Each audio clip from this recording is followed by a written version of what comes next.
Quisiera invitarlos a retomar nuestra serie de sermones basados en el libro del Deuteronomio. Es probable que algunos de ustedes hayan llegado a la iglesia en este periodo en que estamos predicando Deuteronomio. Y bueno, y para ustedes que llegaron en este periodo, es bueno que sepan que no solo predicamos de Deuteronomio en esta iglesia, y no solo del Antiguo Testamento. Hemos estado en los últimos años haciendo sermones seriales, ¿no? Pero hemos pasado de los evangelios, las epístolas, Efesios, Deuteronomio, los profetas, es que ya volveremos al Nuevo Testamento. La idea es que tengamos la oportunidad como evangélicos de ir reflexionando sistemáticamente sobre los textos, que no siempre tenemos esa posibilidad, ¿no? Y aún así, el género sermón es siempre limitado. Por lo tanto, somos animados a integrarse en cuanto sea posible a la Academia Bíblica, donde podríamos entonces preguntar mucho más y reflexionar de forma más profunda todavía sobre estos textos. El sermón de hoy está basado en el capítulo 21 del libro de Deuteronomio y quisiera invitarlos a reflexionar sobre esta existencia del pueblo de Dios en sociedad, ¿no? En contraposición a una imagen que podría darse que el pueblo de Dios existe en una especie de vacío, o existe en una especie de burbuja religiosa, aislado de de las idas y venidas del resto de la sociedad. Y pareciera ser, y esto es lo que quiero proponer esta mañana todavía,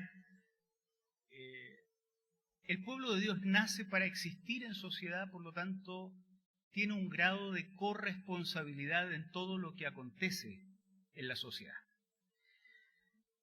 Lo que tenemos en el Deuteronomio 21, y lo vamos a ir leyendo paso a paso a medida que avanzamos en el sermón, son una serie de instrucciones casuísticas. Es decir, se propone un caso hipotético y se responde con una solución a ese caso hipotético. Cuando acontezca tal cosa, ustedes tienen que hacer esto. Cuando pase esto, ustedes tienen que hacer esto otro, ¿no? Y esto se repite más o menos por 5 veces en todo el capítulo 21. Como ya lo hemos dicho varias veces en estos sermones, pero es bueno repetirlo para quienes se están integrando, todos los casos y las soluciones que se dan en un libro como el de Deuteronomio, pero podría también darse en otros libros de la Biblia, son casos y son soluciones que reflejan un estado natural de existencia en la época en que estos documentos fueron escritos. Por eso es bueno que siempre tengamos en mente que a la mentalidad moderna, al siglo XXI, a los creyentes del siglo XXI, los casos nos parecen insólitos y las soluciones a los casos nos parecen peor todavía. ¿Cómo puede a un problema de ese tipo dársele una solución tan terrible? Bueno, todo lo que tenemos en la Biblia refleja un cierto estado natural de funcionamiento de sociedades propias de la época en que los textos fueron escritos. A nosotros, que leemos la Biblia como palabra de Dios y no como un manual de comportamiento, se van a dar cuenta que es bueno no leerlo como un manual de comportamiento hoy día en el capítulo 21. A nosotros que la leemos como palabra de Dios, digo, y no como un manual simplemente, nos interesa descubrir esos aspectos del carácter de Dios, esos aspectos del interior de Dios que afloran en medio de esas soluciones y esos casos que van apareciendo en el Antiguo Testamento. Si nos quedáramos en la superficie del texto, ustedes se van a dar cuenta, esto sería catastrófico. Y aún así, en muchas tendencias religiosas, quedarse en la superficie es todo lo que se hace. En cambio, si nos metemos un poco más adentro y tratamos de descubrir los principios que subyacen, que están en la base de estas soluciones, vamos a descubrir aspectos del carácter de Dios que eran tan vigentes cuando los textos fueron escritos como lo son hoy en nuestra sociedad del siglo XXI. Eran tan vigentes en la época, en las culturas semitas donde fueron escritos los textos, y son tan vigentes como principios en la sociedad chilena actual. Por eso es importante no quedarnos en la superficie, sino tratar de descubrir esos principios del carácter del Señor que están al fondo de estos mandamientos y de estos principios. Con eso en mente, entonces, lo que les quiero proponer es que leamos la Biblia como palabra de Dios. Y leerla como palabra de Dios es leerla como una exteriorización de esos aspectos de Dios que estaban ocultos en él. Como la palabra, se fijan, si yo no estuviera hoy hablando, ustedes no podrían conocer lo que está por dentro.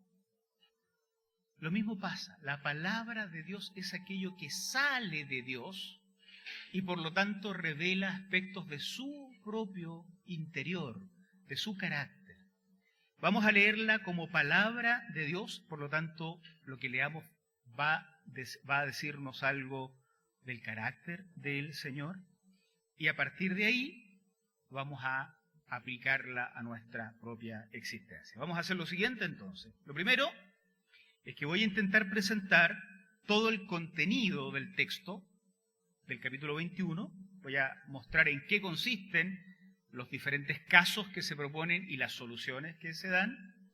Y en segundo lugar, eso es lo de la superficie. En segundo lugar, vamos a intentar descender un poco más en profundidad y ahí les quiero proponer 3 aspectos que me parece a mí que son como principios del carácter de Dios aplicables a nuestros tiempos y a todos los tiempos. Así es que vamos sin demora.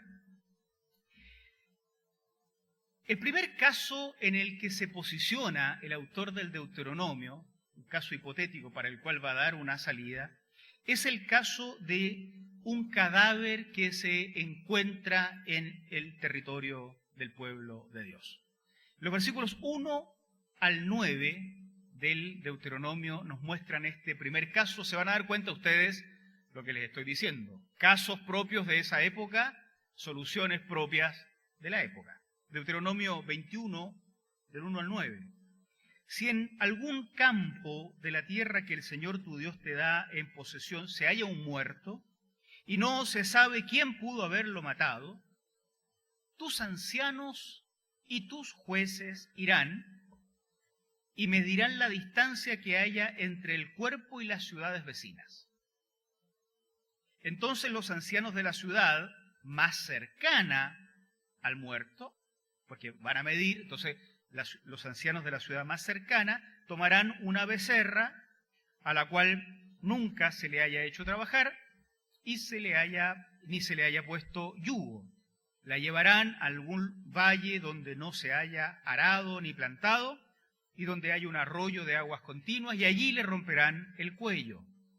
Los sacerdotes levitas pasarán al frente para cumplir su tarea, porque el Señor tu Dios los eligió para pronunciar bendiciones en tu nombre, para ministrar y decidir en todos los casos de disputas y asaltos.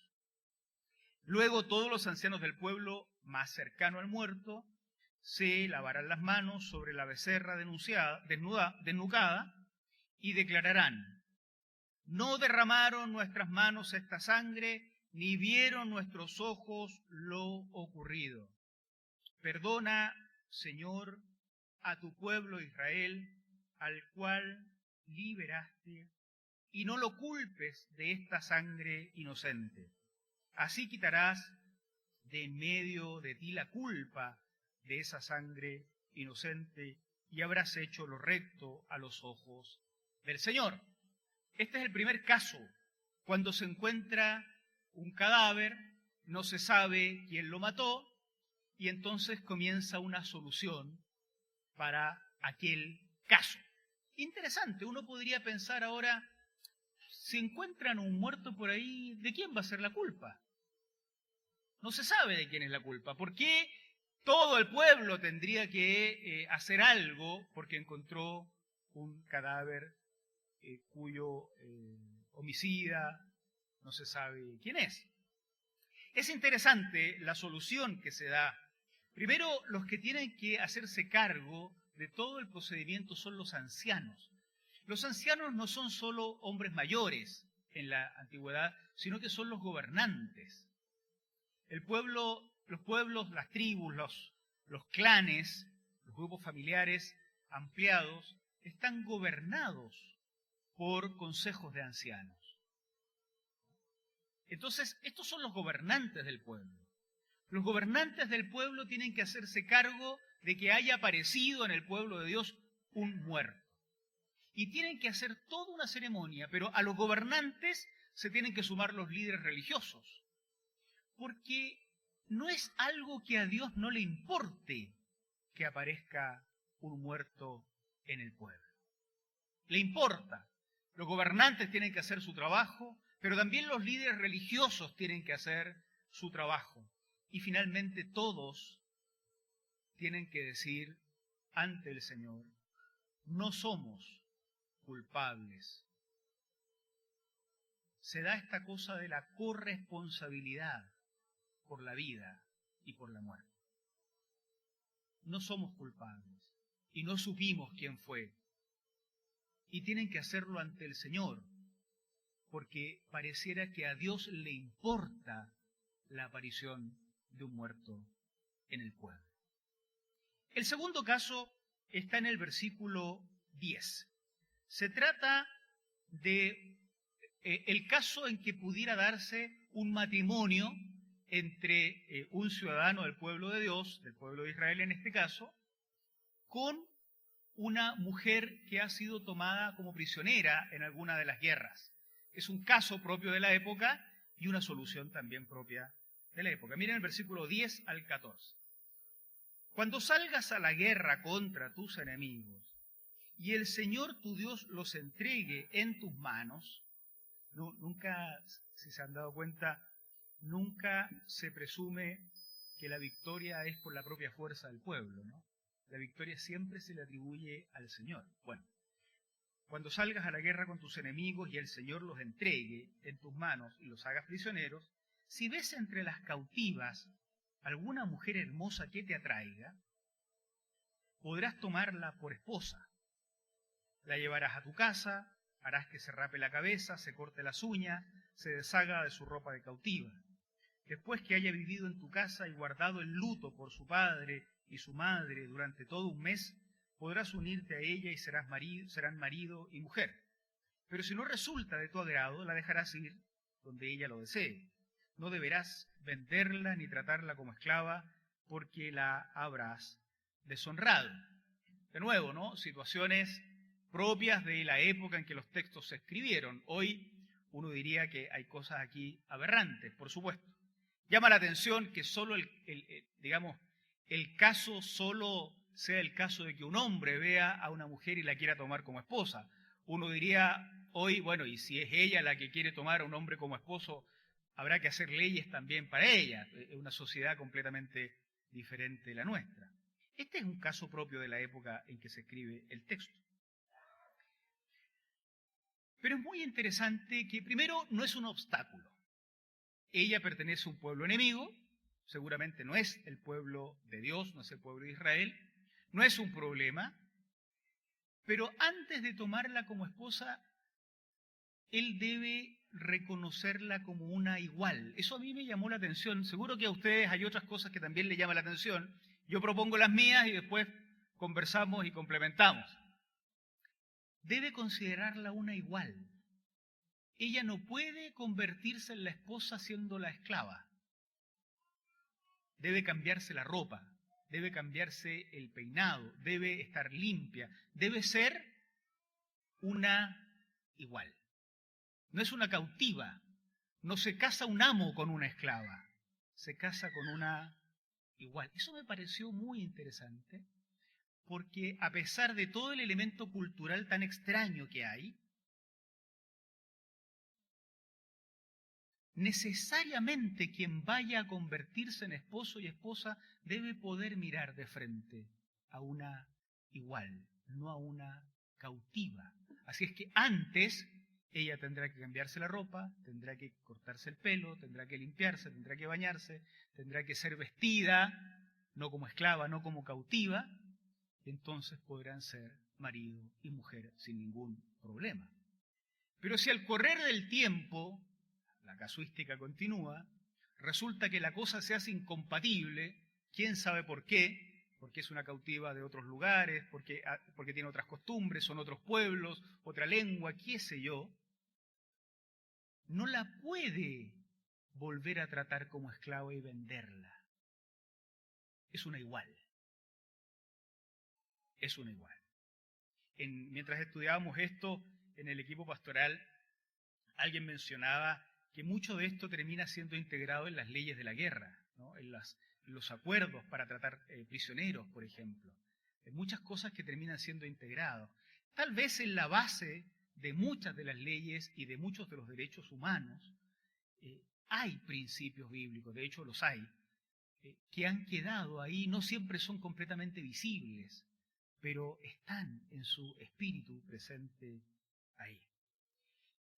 Incluso si esto fracasa, decía, él debe dejarla ir, pero no puede venderla como queriendo decir, me olvido de que fuimos marido y mujer y entonces vuelves a un estatus de esclava. La razón es porque no debe deshonrarla. Dios prohíbe, incluso al vencedor de la guerra, tomar una posición de superioridad respecto a la esposa y tener una actitud que la deshonre. El tercer caso está en el versículo 15. Tiene que ver con el derecho del primogénito. Esto también terminó integrado en las leyes, civiles de nuestros países, desde el 1500 en adelante en América Latina. Y bueno, acá los abogados sabrán mucho más de esto que yo. Tiene que ver con las leyes del mayorazgo. Mucho de esto no es aplicable, pero algo todavía se da. Verso 15. Tomemos el caso de un hombre que tiene 2 esposas. Bueno, otra característica de la época, ¿no? El relato bíblico refleja culturas de ese tiempo. Tomemos el caso de un hombre que tiene 2 esposas. Ama a una de ellas, pero no a la otra. Ambas le dan hijos. El primogénito, o sea, el primero que nace, es hijo de la mujer a la que no ama. Estos casos son para escribir una telenovela. Es hijo de la mujer a la que no ama. Cuando ese hombre reparta la herencia entre sus hijos, no dará los derechos de primogenitura al hijo de la esposa que ama, ni lo preferirá en perjuicio de su verdadero primogénito, es decir, el hijo de la esposa a quien no ama. Más bien, reconocerá a éste como el primogénito y le dará el doble de las posesiones que le correspondan. Ese hijo es el primer fruto de su vigor y a él le pertenece el derecho de primogenitura. El derecho de primogenitura en la época bíblica, en algunas culturas existe todavía, en América Latina existió potentemente por mucho tiempo y no tenía intenciones tan nobles como la de ser el principio del vigor, como se decía en la época bíblica, ¿no? Con el tiempo esto tenía que ver con mantener la herencia en una suerte de familia, con un mismo apellido, que se perpetuaba a través del hijo mayor. Era una cosa bien turbia, bien perversa, después de todo, en algunos lugares en América Latina. Nada tan digno como en la época bíblica. Pero en la época bíblica también existía. A él le correspondía el doble de la herencia. Él tenía que asegurarse el 50% de lo que tenía el padre y el resto se repartía entre los demás hermanos. Si eran 15 hermanos, 20 hermanos, eran familias muy numerosas, Entonces solo el 50% se distribuía para el resto, pero esto debía quedar ahí en el hijo mayor. La aplicación de esto en América Latina se dio de tal forma que ese 50% no podía venderse, ni heredarse, ni enajenarse de ninguna manera, de tal manera que ese patrimonio permaneciera siempre, siempre, con prohibición de ser traspasado en la misma familia y que como era el hijo, se perpetuara también en el mismo apellido. Como digo, la época bíblica tenía ideas un poco más nobles que esta. Pero es interesante cómo en la época bíblica se protege el derecho del hijo primogénito por sobre el estado de ánimo del padre, ¿no? Alguien podría decir, mire, estos son mis hijos y, como dice ese dicho de algunos evangélicos, a mi hijo lo educo yo hago lo que quiero con mis hijos, si quiero los golpeo, si quiero... Y como que la Biblia le pone un parelé, no es lo que usted quiera. Hay una pauta social que existe. Y no es que porque deje de amar a la madre del primogénito, entonces el primogénito deja de ser el primogénito. Hay una pauta social respecto de la cual usted, amanezca con el ánimo que amanezca, es responsable. Si la deja de querer o no, es un tema completamente diferente. Pero este muchacho, cuya herencia está garantizada por un funcionamiento social, tiene derechos que usted tiene que respetar. Se trata de costumbres culturales importantes en la época, importantes. Con el tiempo dejan de ser relevantes, por supuesto, y hoy día uno podría decir, oye, todos los hijos valen lo mismo.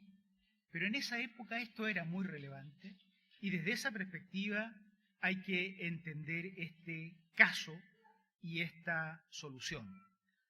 A él pertenece el derecho de la primogenitura.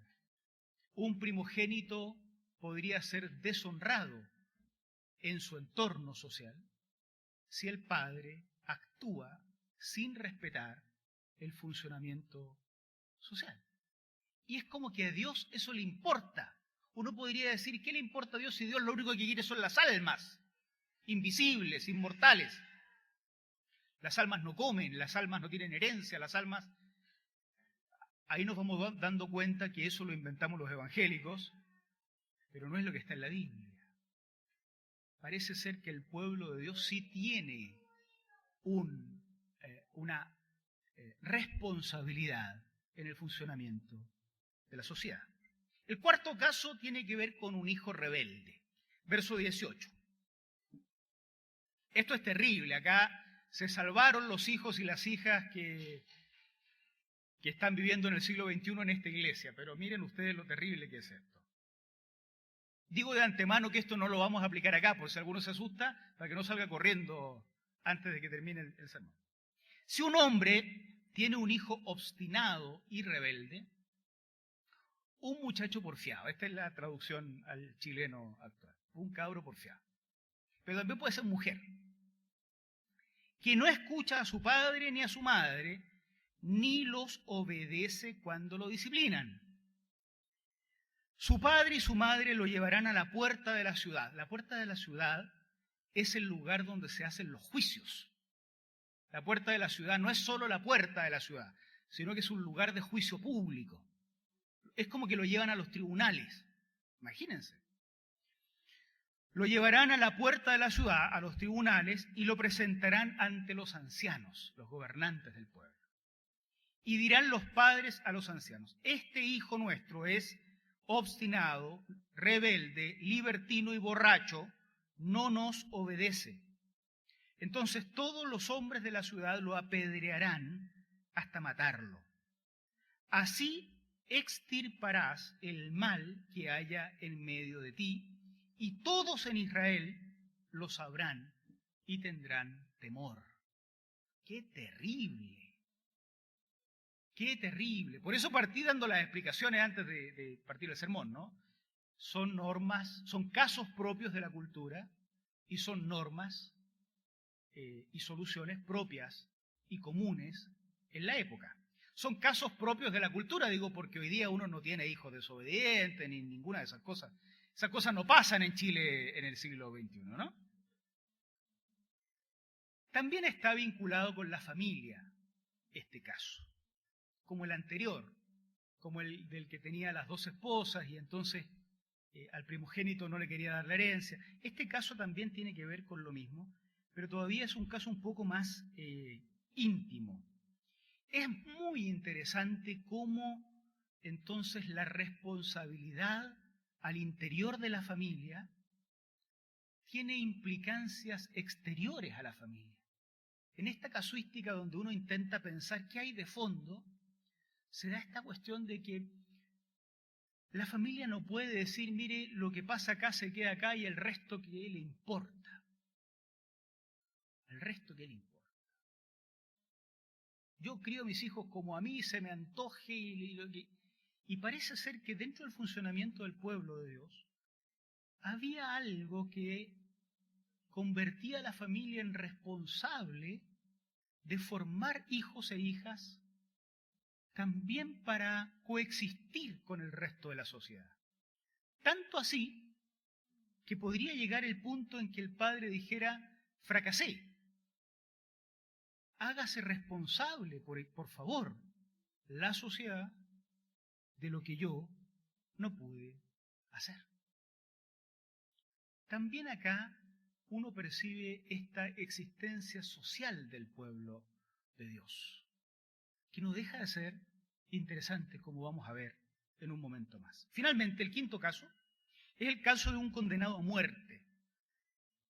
Este hombre fue ajusticiado correctamente, ¿no? Era culpable y fue condenado. Versículos 22 al 23. Si alguien, por ser culpable de un delito, es condenado a la horca, no dejarás el cuerpo colgado del árbol durante la noche, sino que lo sepultarás ese mismo día.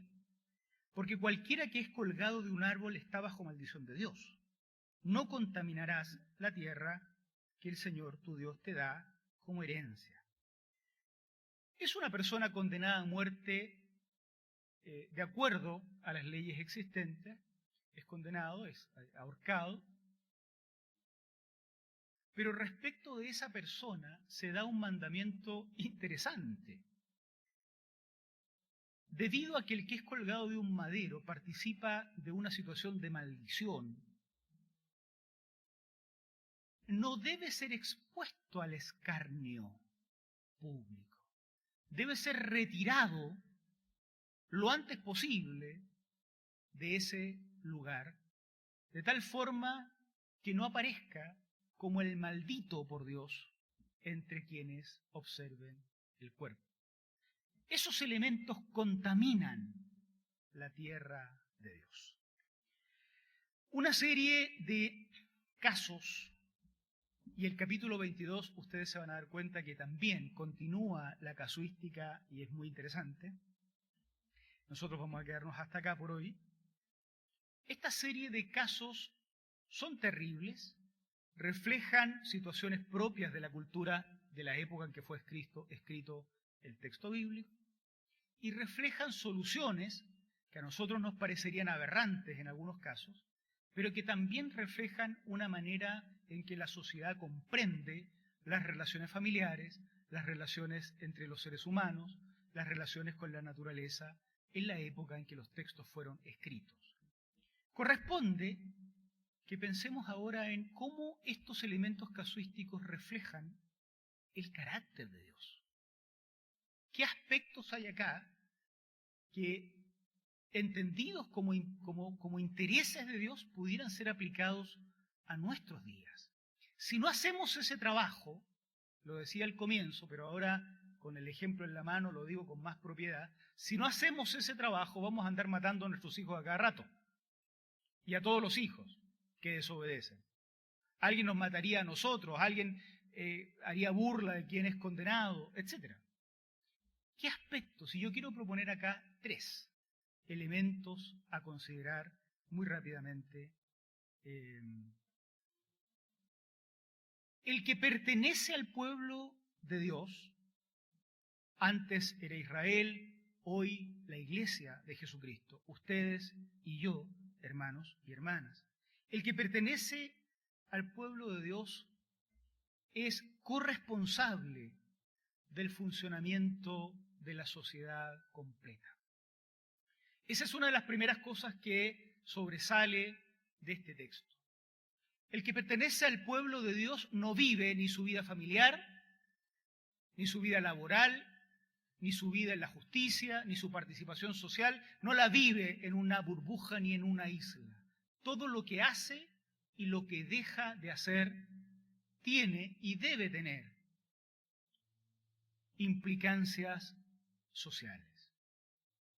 Debe ser y debe entender que es corresponsable del funcionamiento de la sociedad. En primer lugar, es corresponsable en cuestiones de vida y muerte. Ese primer ejemplo que veíamos, encuentran a un muerto y todo el pueblo termina pidiendo perdón a Dios y termina diciendo no somos culpables. ¿Por qué? Porque a los ojos de Dios sí somos responsables de lo que pasa a nuestro alrededor. ¿Recuerdan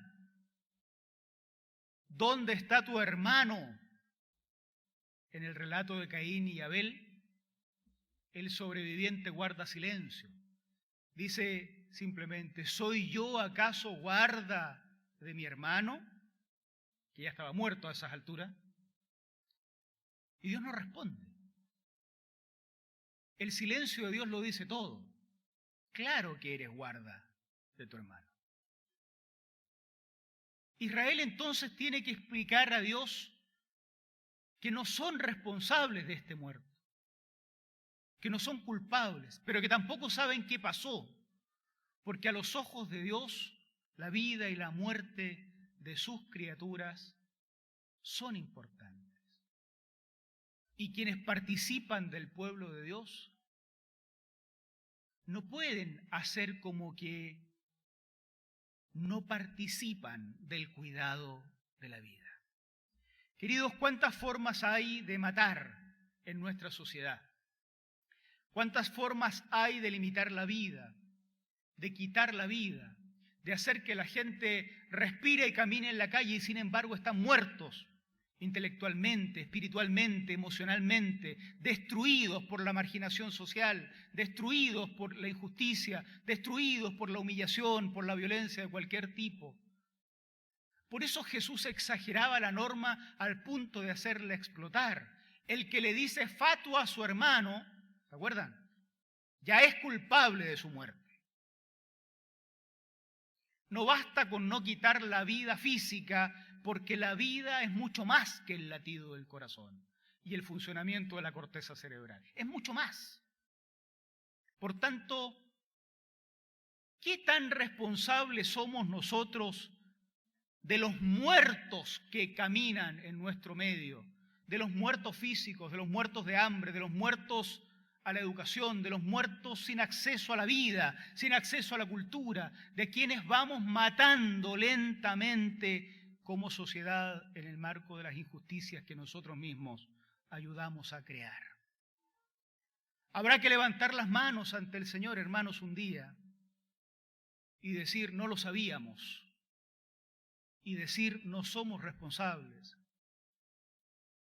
Pero parece ser que se nos exige pararnos ante Dios para ser auscultados por Dios respecto de cómo ha sido nuestro comportamiento en esta corresponsabilidad en cuestiones de vida y muerte en nuestra sociedad. En nuestra sociedad. En segundo lugar, somos corresponsables por mantener y guardar la honra de las personas. Esa mujer tomada como esposa en cautiverio me hace pensar en esto.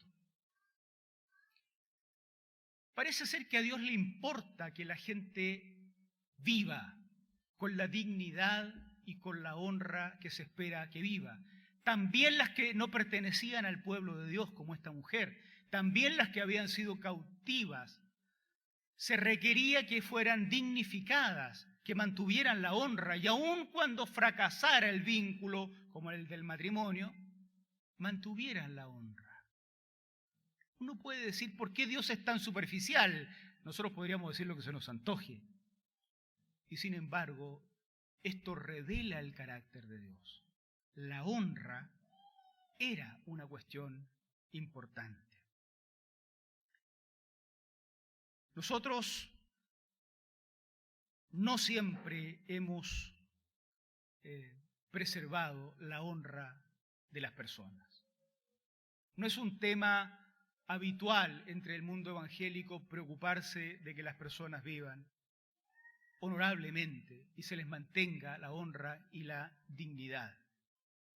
El caso del hombre muerto en la horca, que debe ser quitado de ahí rápidamente para que no se haga escarnio. O sea, aún el enjuiciado correctamente tiene una honra que debe ser preservada. Los evangélicos no somos muy buenos para esto. Frecuentemente hemos confundido la denuncia del pecado con deshonrar a las personas. A alguien que comete pecado no solo le decimos que está mal, a veces lo humillamos, lo avergonzamos públicamente, lo sometemos a vejámenes éticos en las propias iglesias y, por cierto, en la sociedad. ¿Cómo viven nuestros presos en las cárceles? Condenados justamente y sin embargo en situaciones de indignidad. Si no fuera porque el Deuteronomio nos obliga a leer estas cosas, nosotros estaríamos pensando que a Dios no le importa cómo viven los presos en las cárceles, que a Dios no le importa las personas que son enjuiciadas. Pero parece que sí, queridos. Por eso es bueno que la palabra del Señor nos muestre a Dios y no solo normas. Parece que sí a Dios le importa. Y el trato honroso, digno, de tantas personas que la sociedad va marginando, humillando, sometiendo. El caso de la mujer era el caso emblemático, pero sigue pasando hoy. Sigue pasando hoy. Esta gente debía decirle a Dios que no eran culpables tampoco por esto.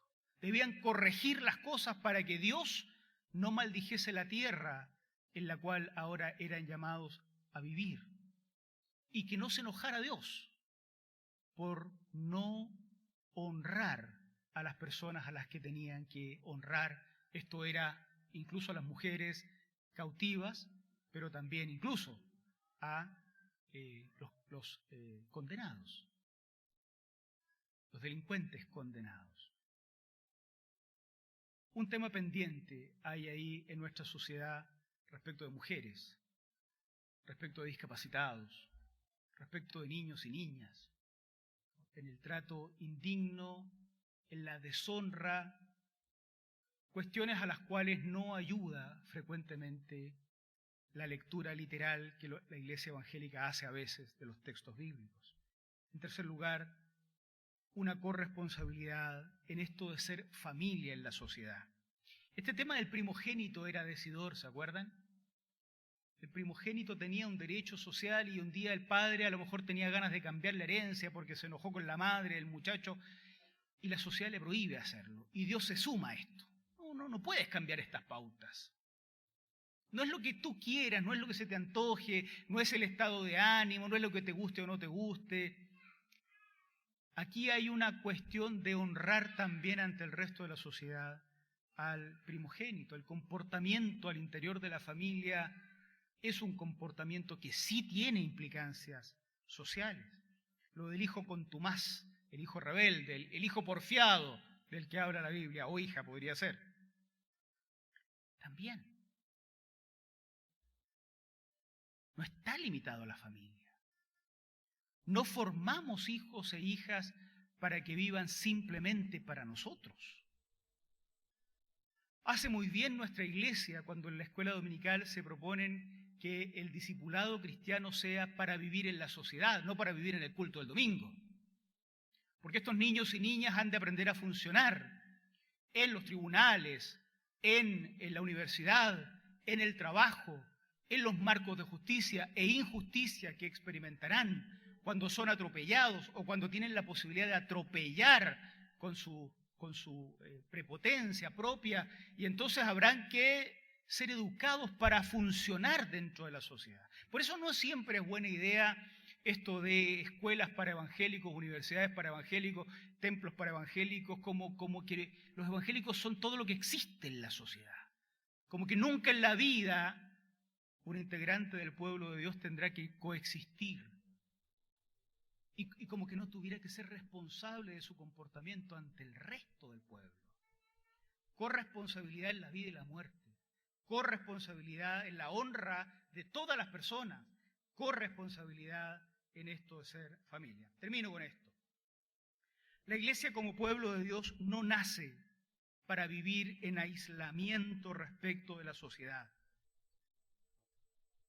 Los integrantes de la iglesia de Cristo, que nos decimos el pueblo de Dios, a la luz de lo que la Biblia muestra del carácter de Dios, debe participar en la creación de espacios de vida abundante, donde las personas a las que les late el corazón y tienen actividad en la corteza cerebral, nosotros que vivimos físicamente, también vivamos plenamente, intelectualmente plenos, pensar la vida, sin castraciones mentales, sin destrucción del pensamiento.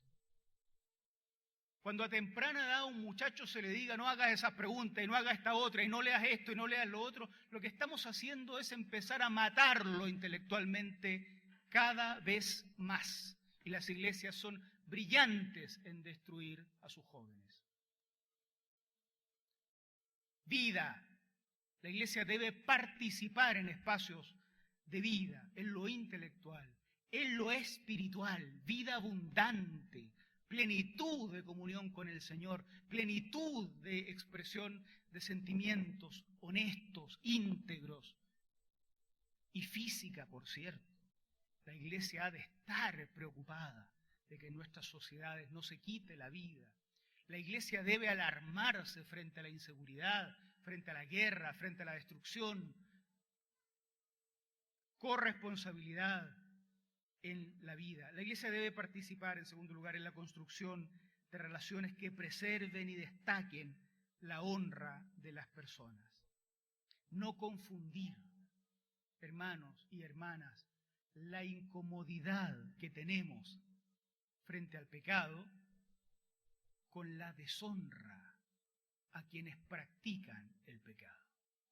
Nosotros no debemos usar nuestros dedos acusadores para deshonrar. No es lo mismo reconocer el pecado de otros o el nuestro que deshonrar personas. Dios no está de nuestro lado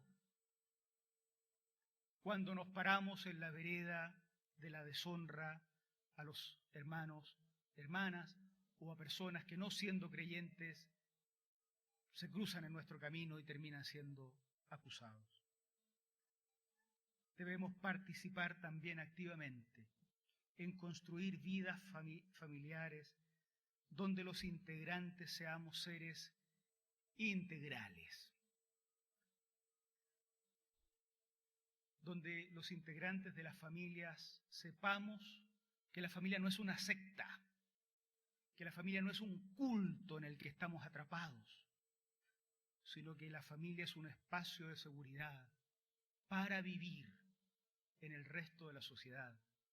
Una sociedad que se nos presenta con espacios para servirla, para modificarla, para corregirla, para ayudarla. Que el Señor nos ilumine cada día, hermanos y hermanas, para vivir en esta situación de corresponsabilidad social que la Iglesia tiene y a la que somos llamados. Oramos al Señor. Les pido a ustedes que se pongan de pie, por favor. Vamos a orar y vamos a terminar después cantando al Señor.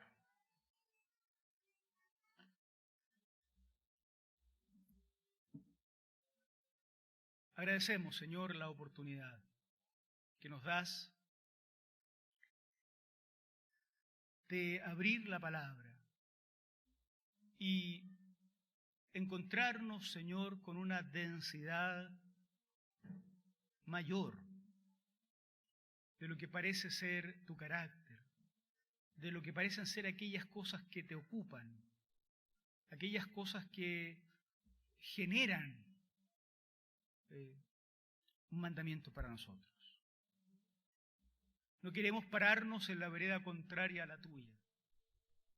Queremos vivir plenamente integrados en esta sociedad, no para diluirnos en la sociedad, sino para hacer un aporte a una vida real, profunda, abundante, desde el mensaje de Cristo, vida abundante, desde el tratamiento a las personas, honrando a las personas que están a nuestro alrededor. Que cuando alguien se acerque a nuestra vida cristiana y a nuestra vida de iglesia, se sienta más humana, más humanizada, más digna, y no más indigna, más humillada. Y que nuestras familias, Señor, nuestros hijos y nuestras hijas, puedan encontrar en nuestros núcleos familiares un espacio para aprender a respetar la sociedad, a respetar al diferente, a dignificar al quien no piensa como nosotros, a servir, Señor, para transformar la sociedad en aquellos aspectos que esta sociedad te ofende también. Querido Señor, danos esa gracia como familias, pero danos también esa gracia como iglesia. Quedamos en tus manos, confiando en tu misericordia. En el nombre de Cristo Jesús. Amén.